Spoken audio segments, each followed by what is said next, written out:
तो मैं आभार प्रकट करता हूं कि आज सीरू की धरती पर आपने मुझे बोलने का अवसर दिया और यहाँ के लोगों से रूबरू होने का अवसर दिया।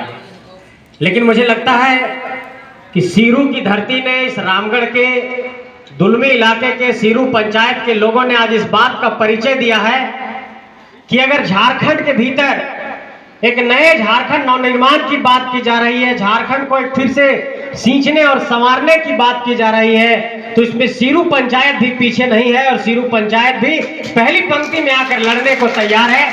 इसके लिए तमाम पंचायत के वासियों को, तमाम बड़े बुजुर्गों को, मेरे भाइयों को, मेरी बहनों को, गांव घर से आई चाची लोग को, बड़े बुजुर्ग मेरे भाइयों को, सबको झारखंडी जोहार पेश करता हूँ, क्रांतिकारी जोहार पेश करता हूँ, आदाब पेश करता हूँ। और साथ साथ कुछ नाम से आपको रूबरू कराना चाहता हूं। जैसे अभी हमारे भाई आनंद जी का नाम ले रहे थे, संगठन में वो भी काफी सक्रिय रहते हैं। अभी पनेश्वर महतो जी लगातार आप लोगों से कह रहे थे कि अगर इस 100% की आबादी में अगर 20%, 30% भी हम लोग जमा हो गए तो 90 से 100% चीजों पर हमारा कब्जा होगा। ऐसे बातों को भी हम लोगों को ध्यान रखना है। आपने देखा कि संतोष महतो टिडवार जी जो लगातार स्थानीय और क्षेत्रीय भाषा में और बिल्कुल झारखंड के ठेठ लहजे में आप लोगों को बहुत अच्छे तरीके से समझाते हैं, उनको भी आभार प्रकट करता हूं कि लगातार संगठन की गतिविधियों में सक्रिय रहते हैं। भारती कुशवाहा जी भी पहुंची हैं, उन्होंने भी अपनी बातों को रखा। हमारे बीच छात्र नेता योगेश चंद्र भारती है, ये भी छात्र की समस्याओं को लेकर बिल्कुल रांची में और हर जगह पर आंदोलन करते रहते हैं। और देखिए जेबी केसेस की आज ये ताकत है।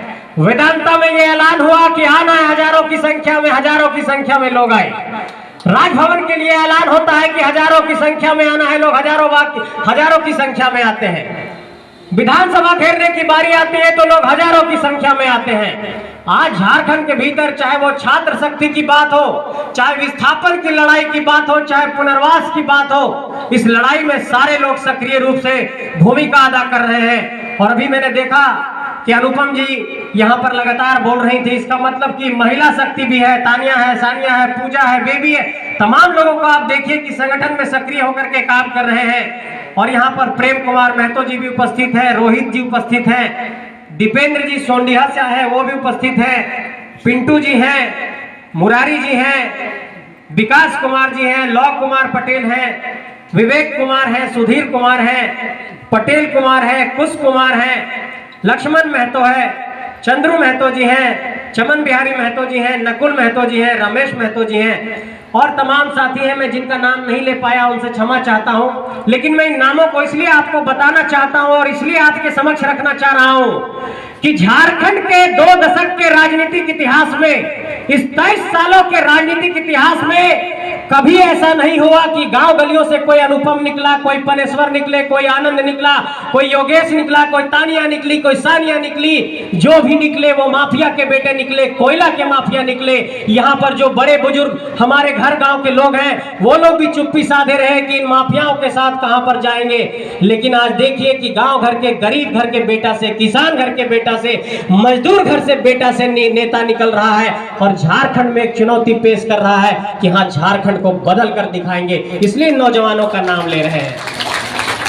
मतलब मैं ये कहना चाह रहा हूं आपसे कि एक छोटी क्रांति नहीं है और ये पंचायत स्तर की कमेटी हम लोग बना रहे हैं। ये मत समझिएगा कि आज पंचायत स्तर के कमेटी के निर्माण में 200, 500, 150, 200 लोग पहुंचे हैं, इतने में क्या होगा।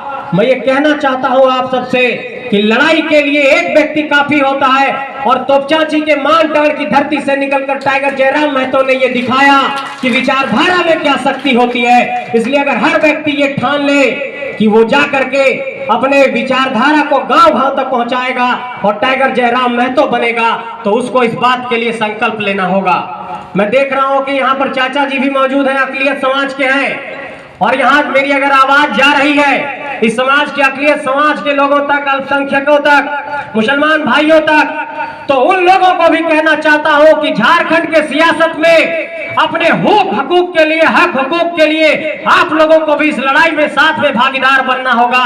ये किसी जाति समुदाय का आंदोलन नहीं है, ये सबका आंदोलन है, एक एक झारखंडी का आंदोलन है।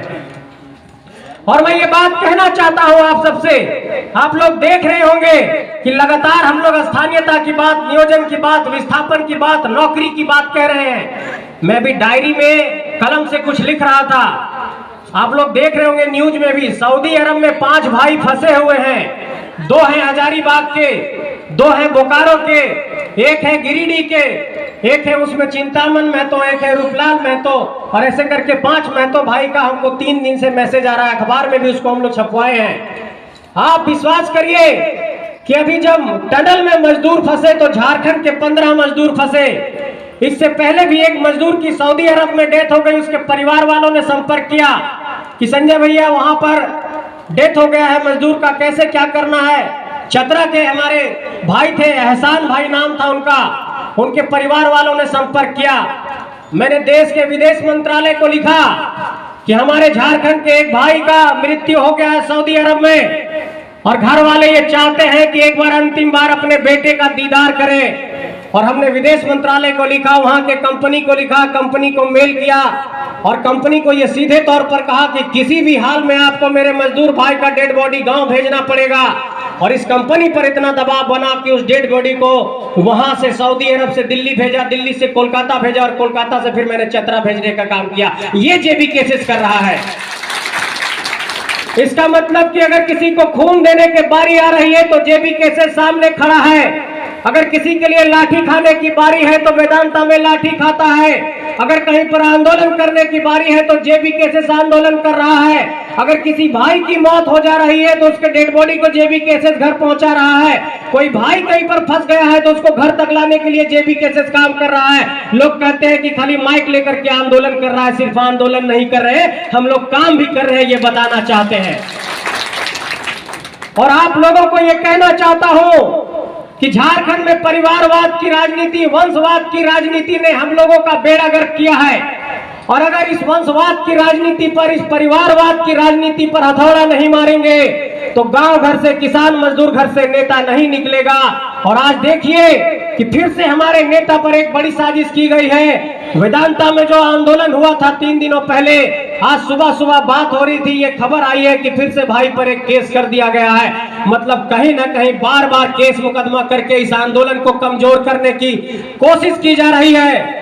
लेकिन उन पुलिस प्रशासन के लोगों को, उस एसडीओ को, बीडीओ को, आईपीएस को, एसपी को, डीसी को, सीओ को, थानेदार को, सबको इस बात की चुनौती पेश करना चाहते हैं सिरों की धरती से कि सिर कटाना मंजूर होगा, लेकिन इस आंदोलन से पीछे नहीं हटेंगे। और ये आंदोलन एफआईआर से कमजोर नहीं होने वाला है। ये आंदोलन पुलिस के कागज पर एफआईआर लिख देने से कमजोर नहीं होगा। ये नौजवान इतिहास लिखने के लिए निकले हैं। ये आंदोलन अब इतिहास बदल करके ही मानेगा, झारखंड को बदल करके ही मानेगा। लेकिन साथियों, इस बात पर आपको चिंतन करना होगा, इस बात पर आपको सोचना होगा कि यहां पर गौर करते हैं तो विधायक और सांसद के घर से ही लगता है कि ऐसा कोई फैक्ट्री है कि वहीं से सांसद और विधायक निकलेगा। हजारीबाग संसदीय क्षेत्र को देखिए तो उनके पिताजी रहे वित्त मंत्री, विदेश मंत्री, राष्ट्रपति पद का चुनाव लड़े तो बेटा 2 बार सांसद हो गया। यहाँ भी जो विधायक बनी, विधायक की पत्नी रही, सांसद की पत्नी रही। बगल में कुमार जयमंगल है इसलिए विधायक बने कि बाप उनके विधायक थे। आप देखिए झारखंड के अलग अलग इलाकों में, नाम नहीं सबका गिनाना चाहता हूं, लेकिन अगर मैं विधानसभा क्षेत्र को भी गिना दूंगा तो आप लोगों को जहन में आ जाएगा। बरका गांव को देखिए, क्यों विधायक है? क्योंकि पिताजी विधायक थे। बरकट्ठा के विधायक क्यों है? क्योंकि वहां उनके पिताजी विधायक थे। कोडरमा की सांसद क्यों है? कि उनके परिवार से, राजनीतिक परिवार में लोग थे। आप झारखंड के और इलाकों में जाइए, आप देखेंगे कि 2 बिंदु पर गौर करिए। एक तो नेता गांव घर के गलियारों से नहीं निकल रहा है, और दूसरा झारखंड में जो भी नेता जमीनी स्तर से निकला भी वो जाकर के फिर उसी माफियाओं के चंगुल में, उसी कोयला तस्करों के हाथ में जाकर के बिक गया और वो भी उसी के बीच भागीदार बन गया। और तीसरी सबसे बड़ी समस्या जो झारखंड के भीतर हो रही है, वो तीसरी सबसे बड़ी समस्या ये है कि जो हम लोगों ने ये सोचा था कि विनोद बाबू और गुरुजी साथ में आंदोलन करते थे, और उसी के सपूत हैं हमारे हेमंत सोरेन जी। 2019 में सरकार बनाए। 29 दिसंबर 2019 को जब उन्होंने शपथ लिया था तो तमाम झारखंडियों ने यह सोचा था कि आदिवासियों, मूलवासियों की सरकार है और यहाँ के लोगों को रोजगार मिलेगा, स्थानीय नीति बनेगी, नियोजन नीति बनेगी। लेकिन उंगलियों पर गिरा देना चाहता हूं कि आज तक झारखंड में स्थानीय नीति नहीं बनी, आज तक झारखंड में नियोजन नीति नहीं बनी, आज तक जितने लोगों का जमीन लिया गया उनके लिए पुनर्वास की व्यवस्था नहीं की गई, आज तक झारखंड में ओबीसी को 27% आरक्षण नहीं मिला, आज तक झारखंड में सरकार ने कहा था कि निजी क्षेत्र की कंपनी में 75% नौकरी स्थानीय लोगों को देंगे, ये भी नहीं मिला। बिहार में 75% का आरक्षण लागू हुआ, झारखंड में 73% आरक्षण की मांग हुई, ये भी पूरा नहीं हुआ। नौजवानों ने कहा कि समय पर परीक्षा लो, हम लोग परीक्षा लिखने के लिए तैयार हैं, समय पर परीक्षा भी नहीं हुई और हमारे नौजवान लड़ते रहते हैं कि देखो यहाँ पर प्रश्न पत्र लीक हो रहा है, यहाँ पर परीक्षा में सेटिंग हो रहा है, यहाँ पर 20 लाख में सीट बिक रहा है, 30 लाख में सीट बिक रहा है, यहाँ पर जेपीएससी में सेटिंग चल रहा है और आज तक 11वां जेपीएससी का विज्ञापन नहीं निकला। इसका मतलब हम ये कहना चाहते हैं कि एक राशन कार्ड बनाना चाहते हैं तो राशन कार्ड आपका नहीं बन पाता है, एक जमीन का म्यूटेशन कराने जाते हैं तो सीओ 20,000 30,000 रुपए की मांग करता है। आप गांव घर के कुछ योजना का लाभ लेना चाहते हैं, उस योजना का लाभ नहीं मिलता है। यहाँ के नौजवान कहते हैं कि हम लोगों का जेटेट का परीक्षा लीजिए ताकि हम लोग परीक्षा में शामिल हो सके, ताकि शिक्षक नियुक्ति की परीक्षा में शामिल हो सके, वो भी नहीं हो पाता है। यहाँ के लोग ये कहते हैं कि हम लोगों को झारखंड की नौकरी में 3rd और 4th ग्रेड की नौकरी में 90% आरक्षण दीजिए, लेकिन यहाँ पर 60-40 की नियोजन नीति बना दी जाती है। मतलब कि आपका जमीन लूटा जा रहा है। यहाँ पर आलोक स्टील के लोग आंदोलन कर रहे थे और इससे पहले आपने देखा था कि गोला में भी गोलीकांड हुआ था। मतलब आपका जमीन लूट लिया गया, आपकी नौकरी लूट ली गई और उसके बाद आपके पास एक जो रास्ता बचता था कि अपने माटी से अपना नेता सांसद विधायक बनाते, वहां पर भी 100% सांसद विधायक हमारे नहीं है। और मैं हर सभा में गिनाता हूं, यहां भी गिनाऊंगा कि हजारीबाग के सांसद बक्सर से आकर के बने हैं, आप देखिए रांची के सांसद राजस्थान से आकर के बने हैं, चतरा के सांसद भी बिहार से आकर के बने हैं, पलामू के सांसद भी बक्सर से आकर के बने हैं, धनबाद के सांसद भी बलिया से आकर के बने हैं, आपके यहाँ पर गोड्डा के सांसद भी भागलपुर से आकर के बने हैं, झरिया की विधायक भी जाकर के यूपी से बनी है, कुमार जयमंगल भी झारखंड की धरती से नहीं है। और झारखंड के और तमाम इलाकों में गौर करिएगा तो ये आपको दिखाई पड़ेगा कि 100% झारखंडी माटी का विधायक और सांसद नहीं है। इसलिए इस बात का आपको संकल्प लेना होगा कि 100% सीटों पर झारखंड के माटी का सांसद और विधायक बनाएंगे, तभी झारखंडियों का हक और अधिकार सुरक्षित रहेगा। हम लोगों से लोग ये पूछता है कि बाबू पैसवा तो नहीं हो तो कैसे बनवा नेता, इस सबसे कैसे लड़वा। हम लोगों ने साफ तौर पर कहा कि अरे कोई लड़ाई पैसे की बुनियाद पर नहीं लड़ी जाती है, लड़ाई कलेजे की बुनियाद पर लड़ी जाती है और हर में टाइगर वाला कलेजा है, तुम पैसे से क्या तौलोगे। और उन लोगों को ये चुनौती पेश करके दिखाया जेबी केसेस ने। सबसे पहला आरोप ये लगा कि ये सिर्फ महतोवाद कर रहा है, कुर्मीवाद कर रहा है, ये कुर्मियों का राजनीतिक दल बन रहा है, ये महतो लोगों की पार्टी बन रही है। हमने बोला ठीक है, कोई बात नहीं, इस मिथक को तोड़ेंगे और ताल ठोक करके इस चुनौती को स्वीकार किया गया। और हम लोग चले गए जामताड़ा में संथाल की धरती पर, वहां भी 50,000 की भीड़ आ गई, आदिवासी भाइयों ने सपोर्ट किया। उसके बाद जबान बंद हो गया तो लोग कहने लगे कि लगता है कहीं से फंडिंग होता है, लगता है कहीं कोई बड़ा कॉर्पोरेट शक्ति आ गया है। तो बोले कोई बात नहीं, इस कोना से अब उस कोना में जा करके दिखाएंगे। चले गए कोल्हान की धरती पर, वहां भी 1 लाख की भीड़ आ गई। उसके बाद लोगों ने कहा कि जरा बिहार बॉर्डर पर जा करके दिखाओ, तो चले गए चतरा और चौपारण में, वहां भी 50-60 हजार की भीड़ आ गई।